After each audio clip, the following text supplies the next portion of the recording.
Good evening and welcome to tonight's Patriot Voices Town Hall. My name is Nadine Maenza and I have the privilege of serving as the president of Patriot Voices. This last year has been a really trying time for those of us in this country and really our entire party. But right now we have the opportunity to refocus in order to make a bigger impact on things that are currently going on right now. You know, at Patriot Voices, we don't ask you to do wasteful or useless things. What we try to do are actions that are going to make a real difference. We're going to talk more about that later. In a minute, I'm going to turn this over to Senator Rick Santorum, but first I want to introduce a few key individuals that I want to make sure you know. The first is Shonda Werry. She will be serving as Executive Director as I assume the position of President. You'll hear more from her when we do our question and answers in a few minutes. And as you can see, there's a question and answer box on the screen, and go ahead and start sending your questions in, and we'll try our best to get to as many of them as we can. And next, I want to introduce Shirley Widlacki. Shirley, are you there? Yes, hello. How are you? Good. She is our National Grassroots Director, and I think a lot of you already know her. You can email her at shirley@patriotvoices.com if you're interested in getting involved in being a part of our grassroots or our volunteers. We also have our regional directors with us today. I want to just say a big thank you to them for all the work they do for Patriot Voices. We have Janine Como. She's our Heartland Regional Director. We have Candy DeHaan. She's our Great Lakes Regional Director. Sarah Dykes is our Northeast Regional Director. Patrick Hayworth, our Midwest Regional Director, and Sunny Rinker, our Southeast Regional Director. So thanks for all of our volunteers and for our whole team. And we're so excited that all of you could be here, and we really look forward to having an interesting discussion on a lot of issues. So now I'm going to turn over to the person here that really needs no introduction, Senator Rick Santorum. Thanks, Nadine. And first, let me just thank all of you for taking time to join us. We were kicking around the idea because we've been seeing a lot of of folks on social media and other places contacting us or saying things that are just a lot of concern out there, and we just felt like maybe it was an opportunity for us to speak into the moment and have an opportunity for you to ask questions, and to the extent that I've been around for a few years in politics and have seen a lot of things, and maybe I can provide at least a perspective on what I think is going on in the country right now. But I don't think there's any question we're in a very, very difficult time. I mean, this is in many respects unprecedented. But I think if you've seen from my comments in the press and as well as my comments on social media, am I concerned about it? Yeah, I'm concerned about it. Am I hopeless? Am I fearful? Am I overly distraught? And the answer is no, because this is America. I believe in America. I believe in Americans. I mean, I look at this last election as difficult as it was. I look at it as Americans rejected socialism. Let's set aside, because we're going to talk about it in a second, the validity of the election and whether there was fraud in the election or not. Let's set that aside. And even if you take the worst case scenario, what some people are saying happened, Republicans still won pretty much everywhere except at the top of the ticket. And even there, it was a very close election.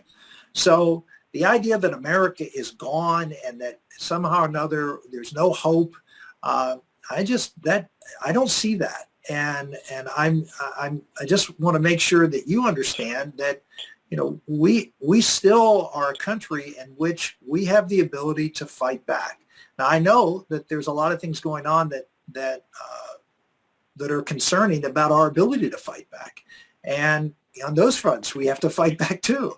But I'm not optimistic about these next 4 years. I don't think the policies that Joe Biden is going to put forward are going to be healthy for America, good for families, good for our economy, good for people of faith, good for a lot of things. I think it's going to be a very trying and difficult time. But we had a trying and difficult time for 8 years under Barack Obama. Let's not forget about that. And we survived that, and now there were problems, but we survived it, and we won some elections, and some good things happened as a result of the excesses of the left, and so that's how I sort of look at this. When I go back and think about Patriot Voices Patriot Voices was founded in 2012. It was founded by some of the people who were, well, by Nadine and some of the other people who were on this call after our 2012 race. Well, we came within a whisker of winning the Republican primary against every possible odd. Why? Because we had an agenda that spoke to middle Americans, to working, hardworking Americans. And in Canada, it's the same agenda that Donald Trump ran on in 2016. And many of you know the story of me and then citizen Donald Trump. I went to his office in Trump Tower back in 2014 after I wrote the book Blue Collar Conservatives. And, we talked about, he talked about reading my book and saying this is a template of how America needs to change. And he's right. He was right. And he did a lot of great things. A lot of things that I've been trying to do and work on it, on trade and immigration and manufacturing. There's so much on the economic side that he did. And, I got to tell you, back in 2012, Donald Trump endorsed Mitt Romney because he told me to my face that I was too pro-life and that I was too extreme on the pro-life issue. Well, that's why I always tell people pray for conversion. And that includes Joe Biden, by the way, because Donald Trump converted, and Donald Trump was, in my opinion, the most pro-life president in the history of this country. And so he may be considering himself an extreme pro-lifer now. I don't know. But the reality is nobody has done more for the pro-life movement than Donald Trump did. So, prayer works. Conversions happen. This country is not lost. People who are in leadership are not lost. People do change their mind, and they do see the truth. And so I can tell you that Patriot Voices started because we wanted to take the core of the Republican Party, which is free markets and strong families and cultural traditional values, and having a strong defense, and meld those with where the problems are in America today. And the problems are people of all color who. And I always talked about it in the campaign, the 74% of Americans over the age of 25 who don't have a college degree, who are struggling to realize the American dream, and the elites, frankly, of both parties look down their nose at them and call them deplorables and or Trumpers, and you got the never Trumpers on the Republican side. So, Patriot Voices have been fighting those battles for a long, long time, even before Donald Trump, to represent people who are really the backbone of our country, who don't buy into this elitism of William F. Buckley said, "I'd rather be governed by the first 100 people in the Boston phone book than the faculty at Harvard." And that's what I think a lot of folks are seeing. We don't want to be governed by these people who are completely out of touch, whose values have migrated away from what made America great. These ideologies that have, whether it's progressivism or socialism, or even extreme right-wing ideas that have taken hold of some in our country.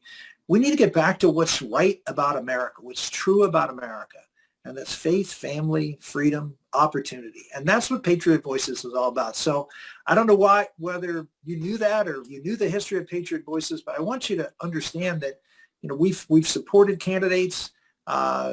Some of them you'll know. I endorsed Ted Cruz when he was running third in the Texas primary for the United States Senate.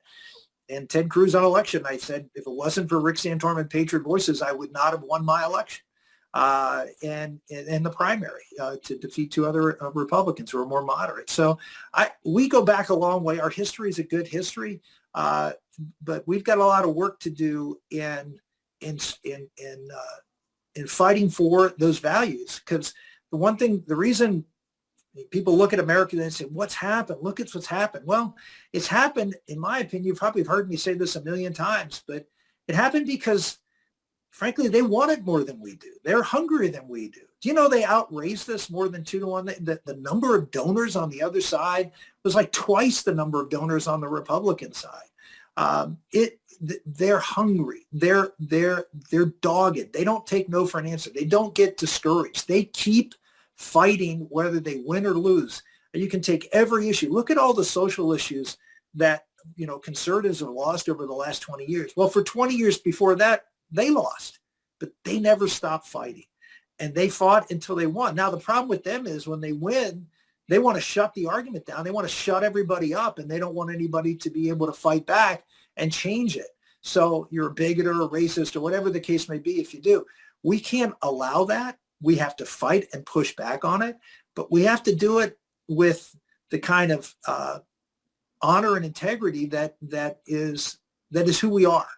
And so that's sort of my push is that we have an opportunity in the next few years to set the Republican Party and the conservative course along the lines of where I think Donald Trump on policy headed us toward. It's the right way. It's who we are as a party. It's where we're going as a nation. We can either lead it and galvanize it and bring people together of all colors who are working men and women who care, who understand, and are willing and are open to learning about what America really is, or we're going to fracture, and the elitists, candidly, of both parties are going to end up in the majority and continuing to do things that are going to harm the basic values and principles we care and we love about America. So that's where I come down. I know there are a couple of questions, and I'll answer those straight up because we got several questions even before we signed on here, and I know people are concerned about first the election. I know people are very distraught about that. This is the more, as at least as important in my mind, is work within your states to change voter laws, to use this opportunity and the energy behind it to get more ballot security, particularly when it comes to mail-in voting. I can tell you in Pennsylvania, they're going to continue to pound away. Now the Democratic governor will veto it, but they got to make this an issue. And we have an open election. There's an open seat for governor.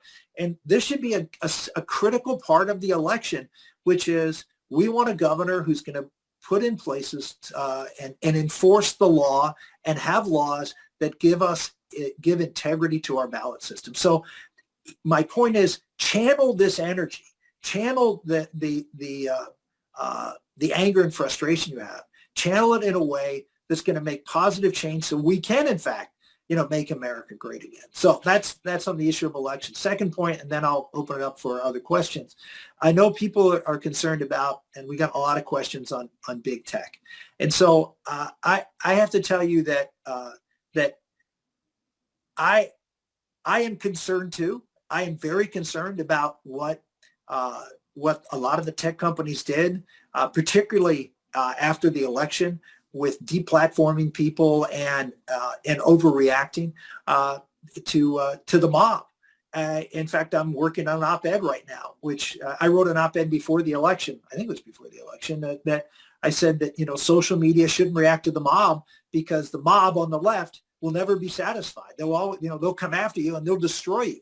Well, I mean, I saw Joe Scarborough and Mika Brzezinski just last week basically saying Facebook should be shut down because of what they did. That these social media sites or Twitter, they allowed Trump to get elected. They allowed these people to speak. So as much as you're concerned about these social media platforms deplatforming you or stifling speech, the other side wants to do more. And so understand that I'm concerned about it too. I want to push back on these big tech companies.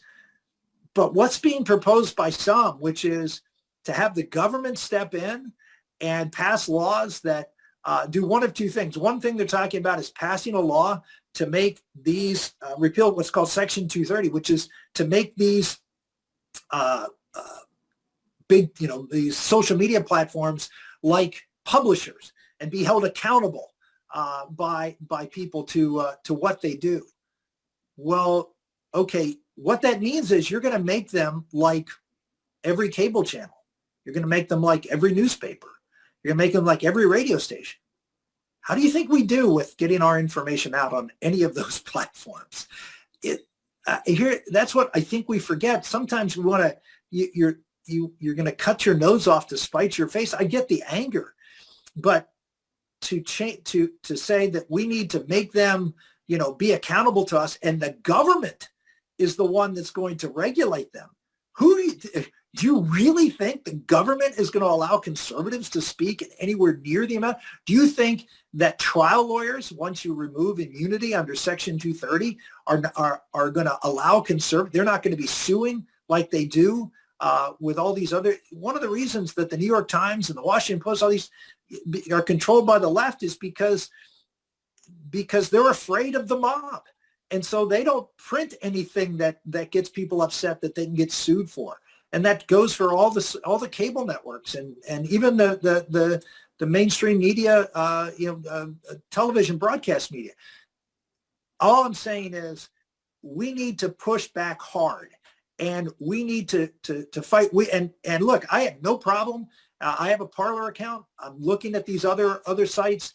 Competition is a good thing. I'm all for competition. If folks are not treating you fairly, and you're not getting the access you want, then go somewhere else.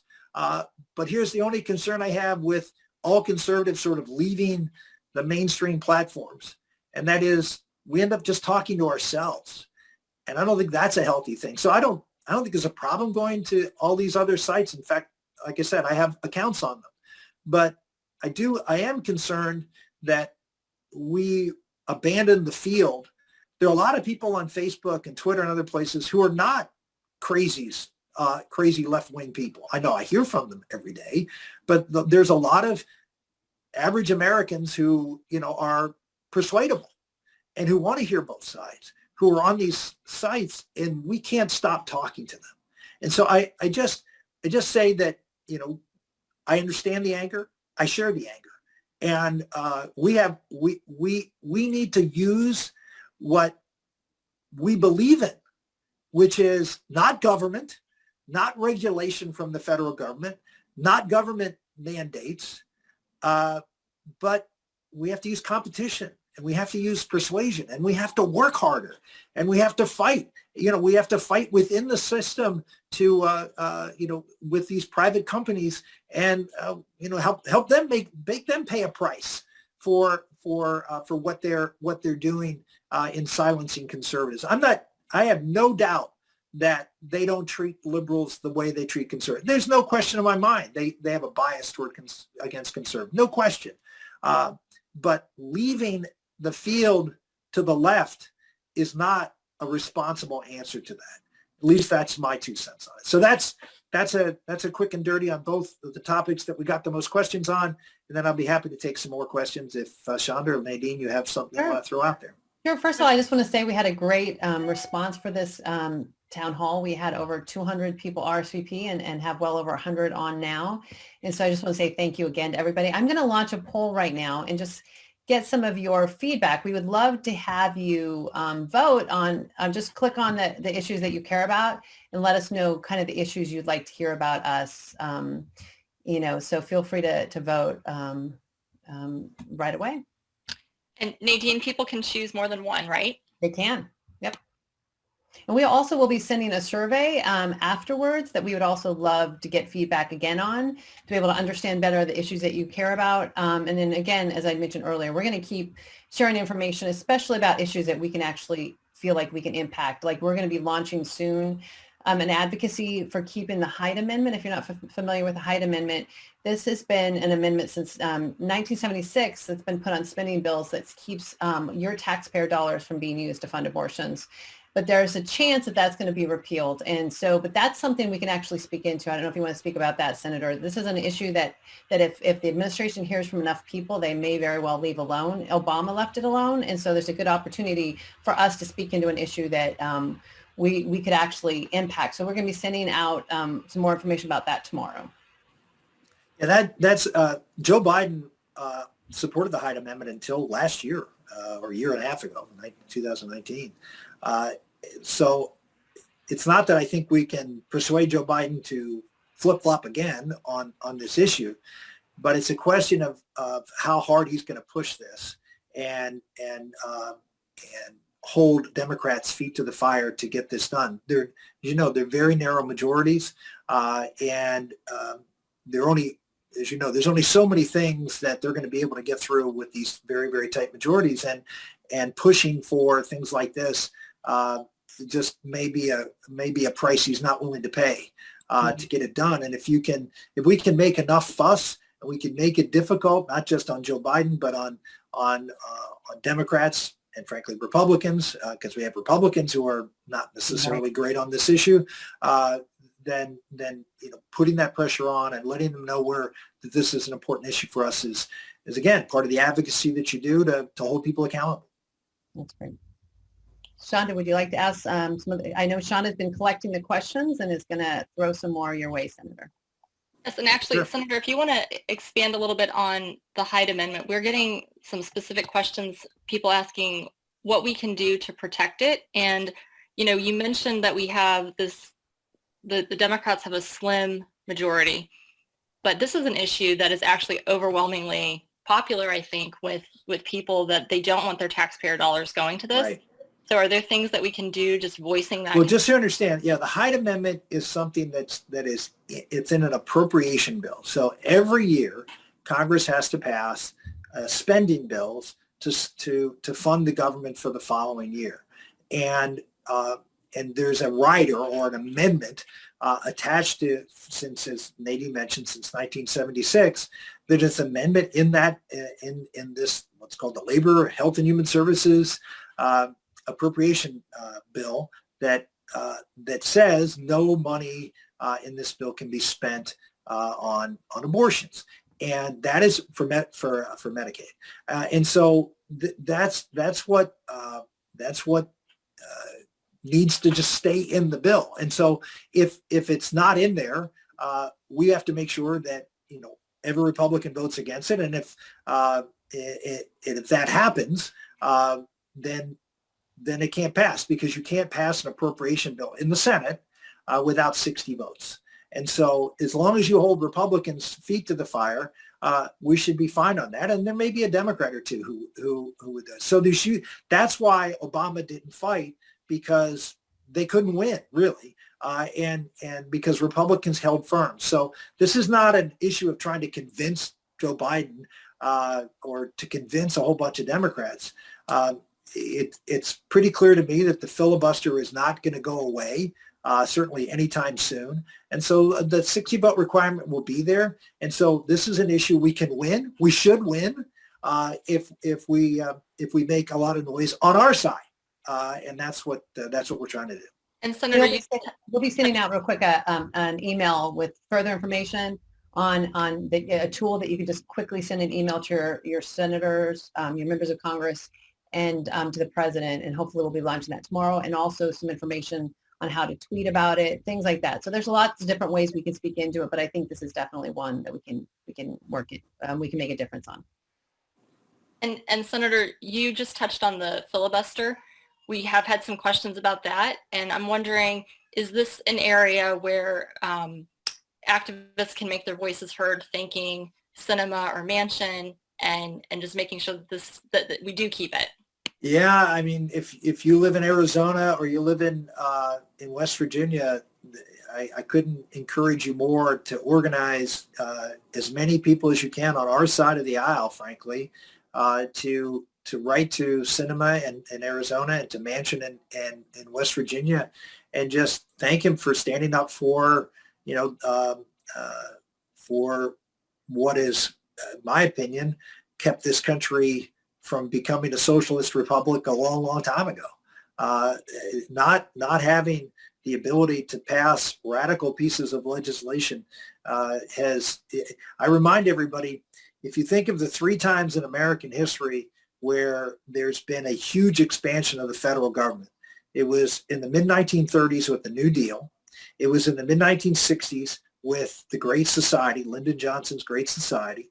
And the third was the huge expansion of government under Obama with Obamacare. There was one thing that those 3 things uniquely had in common.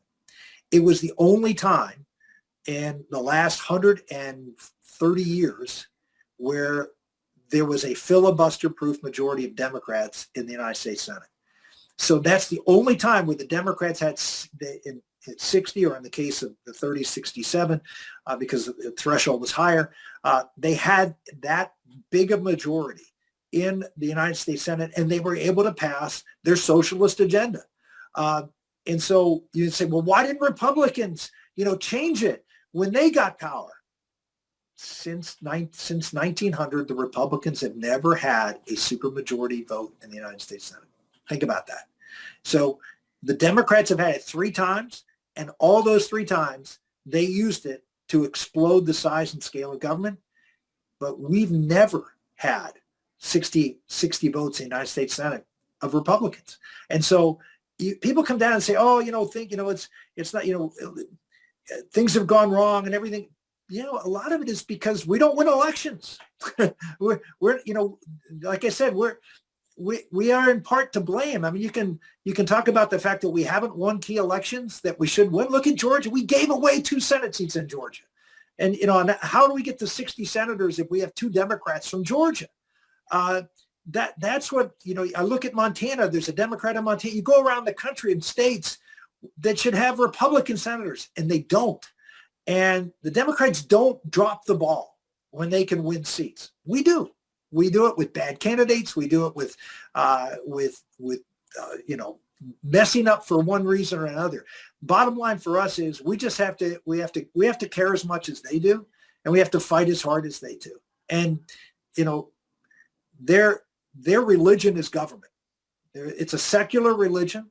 And they're increasingly not people of the Bible. They're increasingly people who believe in a secular worldview, and they see government as their instrument of, not the church, to do good. And so instead of giving in the donation box at church on Sunday, they write checks to their candidates. That's what they do. That's their tithing. They don't tithe to the church. They tithe to their cause, to their church. And so I share that because, well, in a lot of ways, the church has let us down. And a lot of churches, have also, sort of abandoned what the churches is supposed, the values that made our country great, number one. And number two, we don't have the same devotion to the political process that they do. And I remember, I remember coaching a Little League baseball team many years ago with my 2 younger boys on it. And I remember I gave this pep talk to me. I said, you know what? You may not be the most talented group of kids here, but if we want it more than they do, if we focus, if we work harder, then you know what? Everything's possible. If we just have to prepare, we have to work harder, we want it more. And, we won the championship that year. And, we were sort of the bad news bears. Why? Because we wanted it. We were hungry. We got to get hungry again. We take too much for granted in this country. But here's the part. We got to focus. We can't go running off crazy on things that are not going to be productive.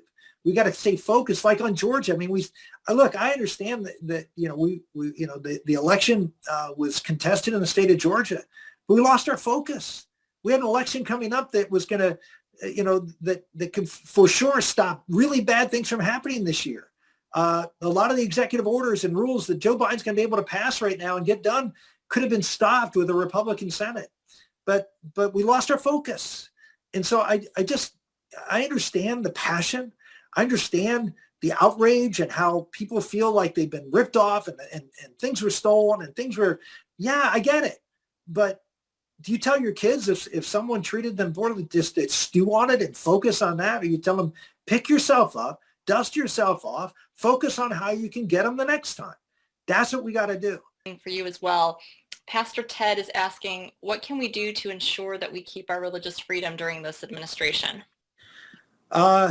Well, practice it.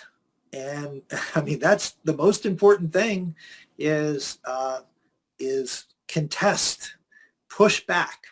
And look, if you look at the people who have got notoriety from being persecuted for religious freedom, the cake maker in Colorado and the florist in Washington and others that you're aware of, they didn't just They could have walked away. I mean, they could have just said, okay, yeah, we'll give in, we'll concede. But they didn't. And did they pay a price? Yes, they did. And I guess that's where we are in America today. And anybody thinks it's free. Everybody says, oh, freedom's not free.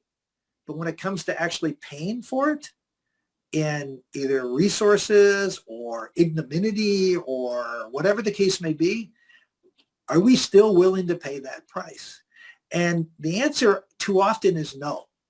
Too often the answer is we just simply are quiet about it. We simply at our school when they're trying to teach an American history course that is antithetical to the truth, Howard Zinn's view of America.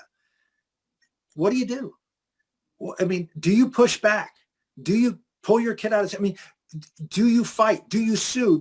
We have to start using the tools that we have to stop the other side from this cultural onslaught that has come at us.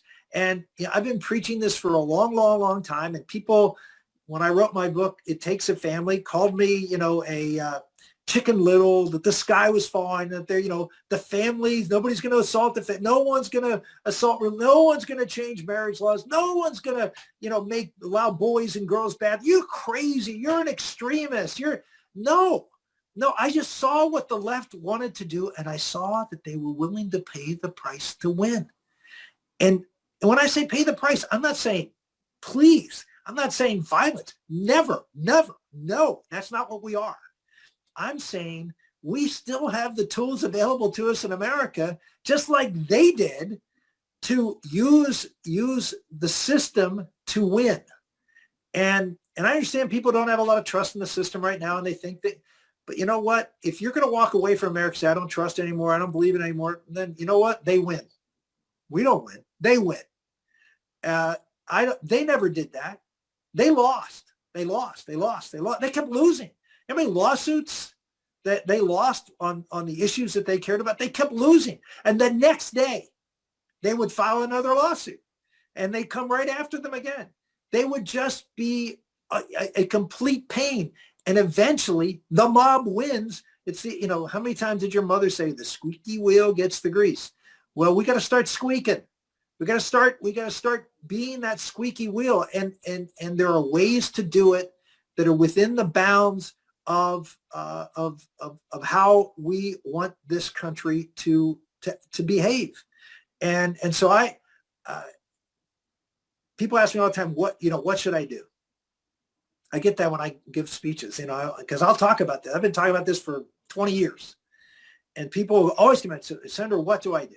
And my answer is always the same. Do something. Quit talking about it. Do something. Well, I don't know what that is. I'm not you. I don't know what your problem is. I don't know what your issue is. But do something. Don't just stew. Don't just complain. Don't just prattle about on complaining to each other. Do something to stand up and understand you're probably going to lose. And you probably are going to pay a price when you lose. And you may not be able to afford to do that. But the question is, how many patriots do we have are willing to fight for the freedoms we believe in? And what sacrifices are we willing to make? We're willing to applaud those men and women in uniform who are willing to sacrifice for freedom. Well, I'm not asking you to put a uniform on. I'm asking you to complain to your school board. I'm asking you to pull your kid out of school if that's what it needs. I'm asking you to sue somebody. I'm asking you to use what tools you have and what courage you can muster and what you can do to fight the system. The system used to be us. Now it's them. And so now we have to be against the man. It was always we were the men, if you will. Now they're the men or women, or well, I guess you can't say the man because that's I guess there is no such thing anymore. But we fight against that too. You don't accept it. You don't comply with it. You protest, you fight, and you do it in a way that, as someone who is a believer in Jesus Christ, reflects the love of Jesus Christ in what you do. Make what you do not mean and nasty and angry, but out of love, because you're doing this not because you hate somebody. You're doing this because you love this country and you love you want what's best for everyone. And that is doing what's right and true. So don't do it with anger. Don't do it with venom. Do it with love. Really confound them. Be so different than the other side. That is the most powerful way of winning your point. That's great and really helpful. Nadine, do you have anything you want to add on the religious freedom front? Yeah, I just think for international religious freedom in terms of advocating for Christians and other religious minorities around the world that are persecuted for their faith, I think this is actually an area that, that we can get some bipartisan support for. I think the bipartisan Congress has been, the Democrats in Congress are more and more that have become interested in religious freedom and standing up for religious freedom. And with President Biden saying he wants to do some bipartisan work, we're hoping that this will be one of those issues that if enough of us have loud voices, and it looks like it could be a win as one of those bipartisan issues, then I do think we have the possibility of keeping religious freedom as a heightened topic as a part of foreign policy. So we're going to be talking a little bit more with you about that. We'll be sending you some emails, giving you some opportunities to speak into certain things. But I certainly think, with international religious freedom, telling the stories of what's happening to Christians around the world, social media is great for that. Twitter is great for that. Once people start hearing those stories, I think that is really the key to getting people to pay attention. And that really puts a spotlight on what's happening in some of these countries. And that will help us to be able to advocate for the administration to also stand alongside these persecuted communities in places like China, where we obviously Syria, Iraq, where we have we're constantly interacting with these countries, and these issues should be on the table when the administration is dialoguing with these countries. So I do think that there's a possibility going forward, and we're going to continue to push for people to be able to practice their faith no matter what country they live in. Let me just interject that for those of you who don't know, who maybe aren't regular watchers of our information that goes out, Nadine is the vice chairman of the U.S. Commission on International Religious Freedom. And she is I don't know of anybody in the country right now who's taken a more preeminent role in fighting for religious liberty than Nadine.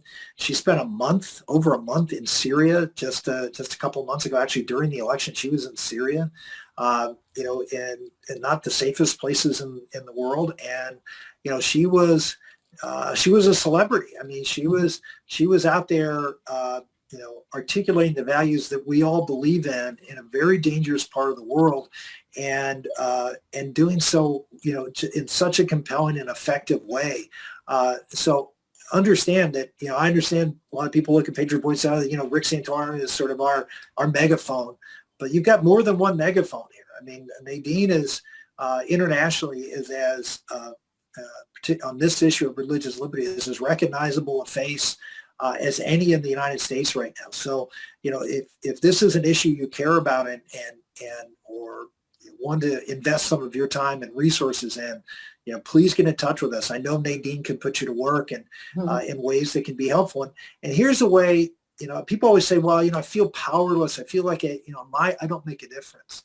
One of the things I found as a United States Senator is when you get involved, particularly in small countries around the world, and you're from America, and you're speaking out as Americans into these countries, they pay attention. They look at America as this huge superpower, but also this moral authority, if you will. And so it's actually an area I sometimes wish I'd have done more of it, but I did a lot of work on religious liberty when I was in the Senate, particularly in the last 5 or 6 years. I wish I'd done it more, because I can't tell you the number of things I was able to get accomplished and get policies changed in other countries around the world just by writing a letter. I mean, gosh, I wish it was that easy in America, but it can be.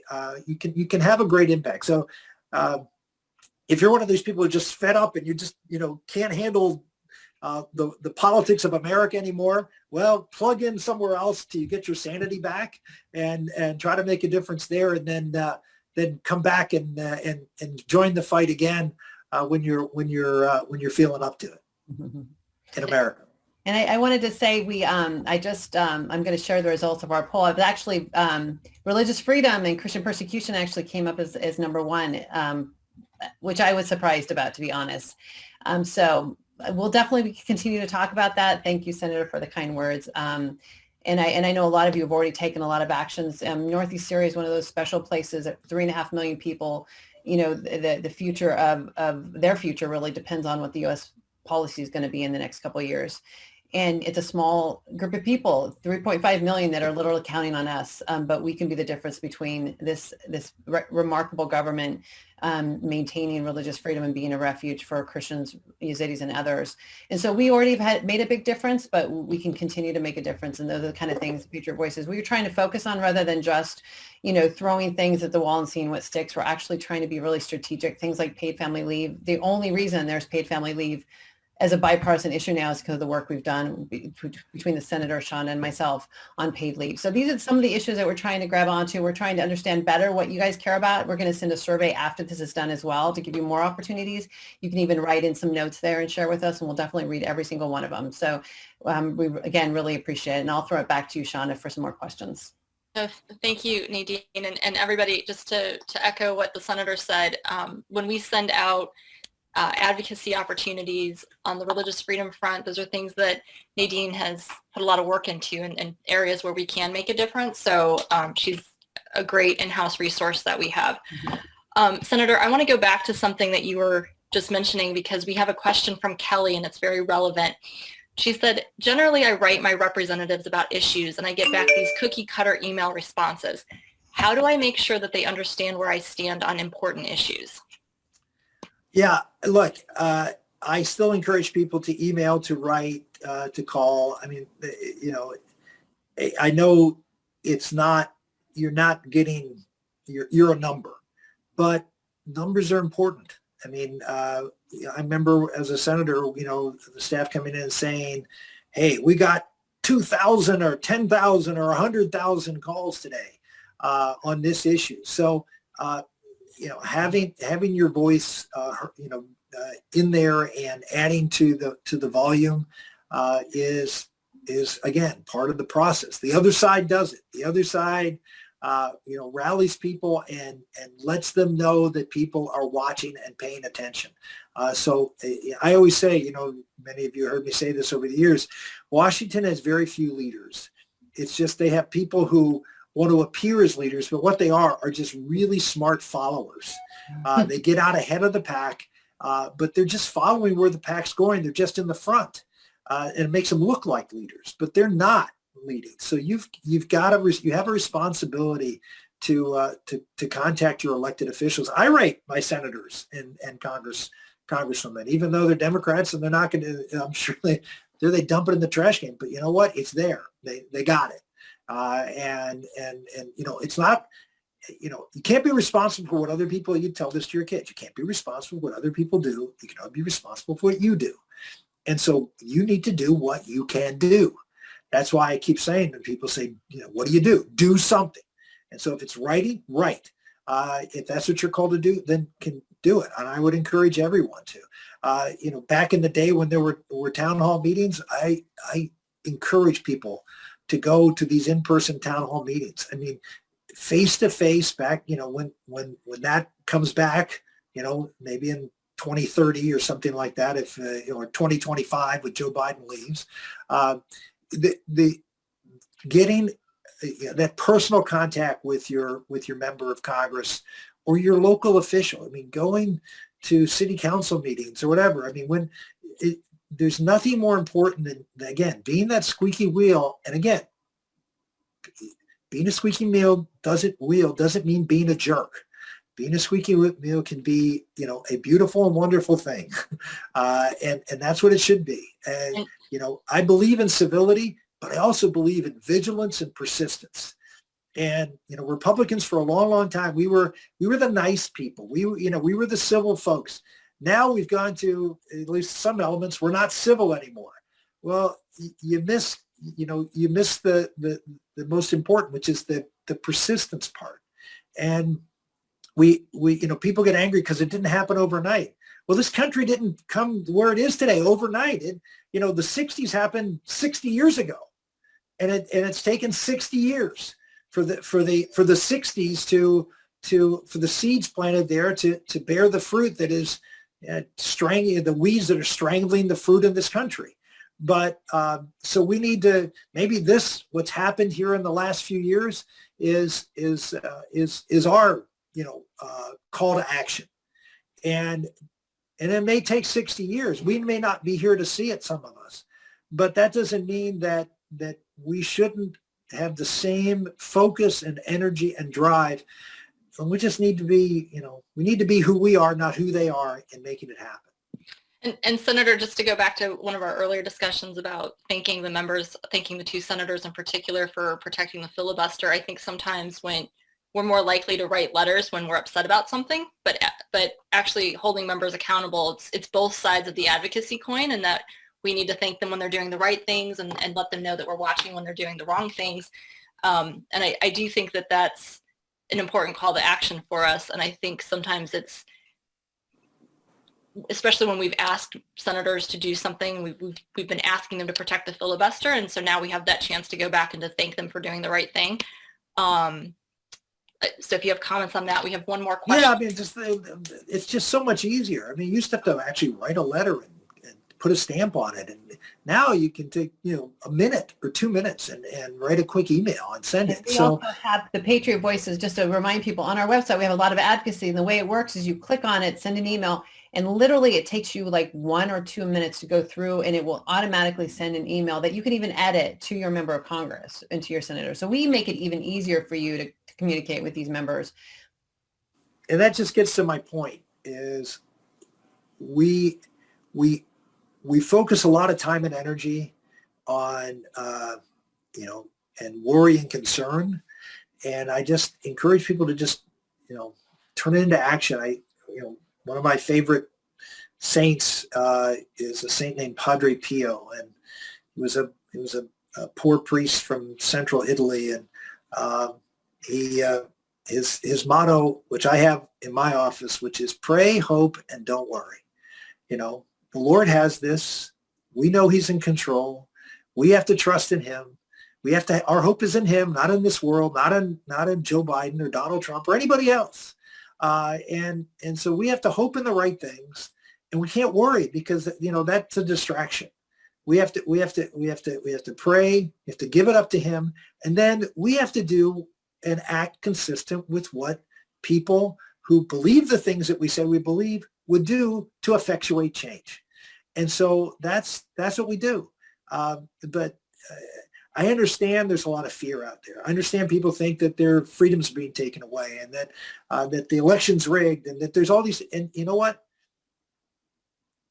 That's way bigger than you. That's not something you can control. So what you have to do is focus on what you can do.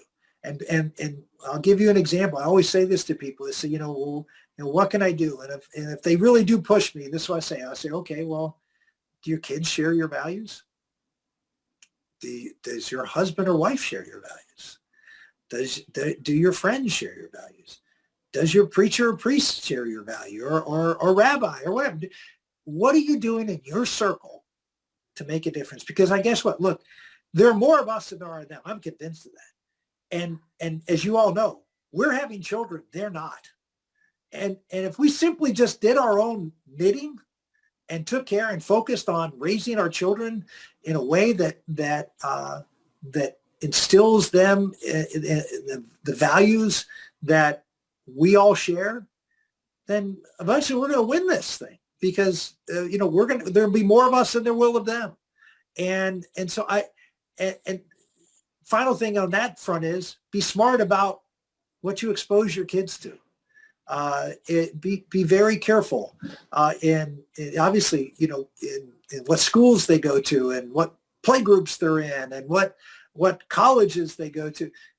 The culture isn't the same culture that many of us grew up in 40 years ago or 50 years ago.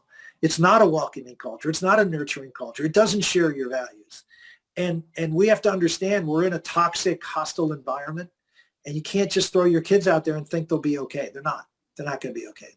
And We have way, way, way too many examples of good families who try to teach their kids, who give them all values, and they say, well, what happened to them? Well, we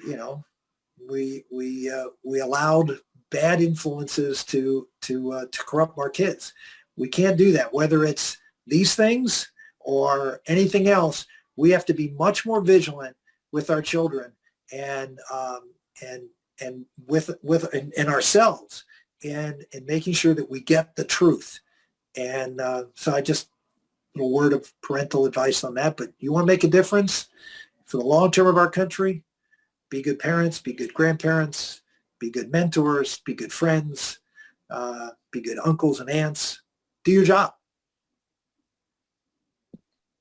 Great. Okay, Nadine, should we do one quick question before we wrap up? Okay. So, Senator, you have mostly addressed this, but we had a lot of questions about critical race theory and also the fact that President Biden made disbanding the 1776 Commission a priority so soon. And so, you've mentioned some specific ways that parents can take action, but if there are other things that we should think about, Sunny in Georgia asked that along with some other. Look, it's amazing that they focused on Donald Trump and his lies when the foundation of so much of what the left believes in is a lie. The child of the womb isn't a child. Oh, what is it? Is it a frog? What is it? I mean, it's a lie. Men and women are the same. There is no difference. You are who. That's a lie. I mean, it's just not true. It's biologically wrong. It's biologically wrong with abortion. It's biologically wrong with all this gender talk. You can go through climate. Do I believe that the climate is warming? Sure, it is. But am I a fanatic as Joe Biden is and wants to fundamentally destroy the economy of this country to accomplish nothing because, quote, the science says? Well, the science doesn't say that. It's not scientific what he's proposing to do. There's no science at all that's credible that says that doing the things he's going to do is going to have any impact on the warming of the climate. So they don't tell the truth. And whether it's, and I understand, we've been wrapped around the axle, the Russia investigation, all these other things. And I understand, why people were wrapped around the axle. But there's even more foundational, prevarication going on on the left that we need to focus on. And again, we need to call them out. We sometimes just take it for granted. We can't allow them to lie without calling out the lie. They were so effective with Trump by calling out every time he spoke. We should call out every time he speaks and say, you know what, with all due respect, that's not true. And be able, and this one thing, they can get away with it. They can say, oh, it's a lie. When it wasn't a lie, it doesn't matter because, media will repeat it. We don't have that luxury. We actually know our stuff. They don't. They can just spout off anything. And unfortunately, we have some of ours now who don't know their facts and they spout out things that aren't true either. That doesn't help our cause. Putting things out there that are not true doesn't help. We are the party of truth. We believe in truth.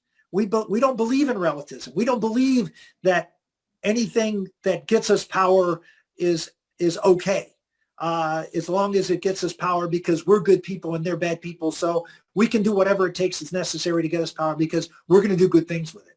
That's not what we believe. That you don't do evil to do good. You do good and you tell the truth. And so I encourage you all, when it comes to those things, call out the lie, stand for the truth. But let me just be real clear. Know what you're saying is true. And if you're not 100% convinced and you don't have really good evidence that what you're saying and what you're seeing is true, then don't say it. Don't be like them. Don't. That's what worries me when I look at our side is that some people are saying the only way you beat them is to be like them. Well, then what's the point of winning? Tell you the number of people who send me things they send me the craziest things because, well, they saw it somewhere. That's not the truth. We need to be better. We have to get back to who we are. And when I say that, I don't mean we need to get back to the policies of Ronald Reagan. No, the policies of Trump are good policies. We don't need to change our policies. We just need to tell the truth about what we're doing and stop getting into rabbit holes. We can't be them. The reason I'm a Republican, the reason I'm a believer is because I believe in the truth. And I believe that we're better when we stick to it. We have to be the people that stand for truth. And you know what? In a very divided and confused and fearful world, what did Jesus say? I am the way. I am the truth. I am the truth. That's what we got. Please, if there's anything that I would just encourage you all, just tell the truth. And if you don't know for sure, don't send it around. Don't be part of what they do. We're better. We believe in the truth. We stand for the truth. We are for the way, the truth, right? So that's my final message. Well, thanks, Senator. I agree. And we're going to continue here to try to share the information that we know to be true. We hear, a lot of advocacy campaigns where they exaggerate or just the sky is falling when it's kind of not. And we really try to not do that. It might seem like, less effective because it doesn't get you to drop everything and go do what we want you to do. But we're going to try to just keep that trust and tell the truth the best we can. And certainly feel free to reach out to us if you're hearing stuff and you're not sure if it's true, and check with other people that you trust. My email is nadine@patriotvoices.com. Would love to hear especially about religious freedom, but certainly about any issues that you guys care about. We hope we can do these again. I'd love to hear some more from you in the survey that we're going to send out. And again, we're going to be launching some campaigns coming up that will give you some suggestions for ways that you can make a difference by taking some actions that we think could actually be strategic in moving the ball forward. I really appreciate your words, Senator, about not being afraid and about taking actions. Those are two ways that we tonight can say we're not going to be afraid. We made it through the Obama years. We are going to make it through these years. And if anything, we can turn the tables around, and a couple of years we can retake the Senate. So, I think that we can still make a difference and still stand up for the issues we care about. So we're going to do our best with that. We're going to keep communicating. And again, thank you all for coming. I don't know anything else you want to share. I just one final thought.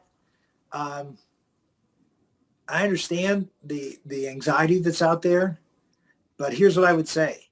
This country is in a very difficult time, and it's going to go through a tough time in the next few years. I have no doubt about it. There's going to be a trial, but this is when America needs you.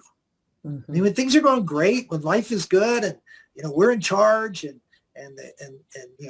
50 years ago when traditional values were the order of the day, and you didn't have to lock your door at night. All those things, we didn't have to be vigilant, and you could sort of do your own thing. That's not today. That's not now. And you can say, well, that's terrible. It sucks. I don't want it to be that way, and it's horrible. But you're an American, and you're called to be a patriot. That's why we call this place Patriot Voices. You're called to be a patriot, and we need patriots, and we need patriots to be out there fighting the battle with love and truth. That's it. That's who we are. And but don't be discouraged. Be encouraged. Mm-hmm. They need you. We need you. I mean, my goodness, how exciting is that that the country, America, actually needs an army of people like you to make a difference at this period of time when it seems so dark. And that's a great thing to think about. To me, that's an encouragement, not something to be worried about. With that, God bless everybody, and look forward to maybe doing this again soon. Thanks. Thanks, guys. Good night.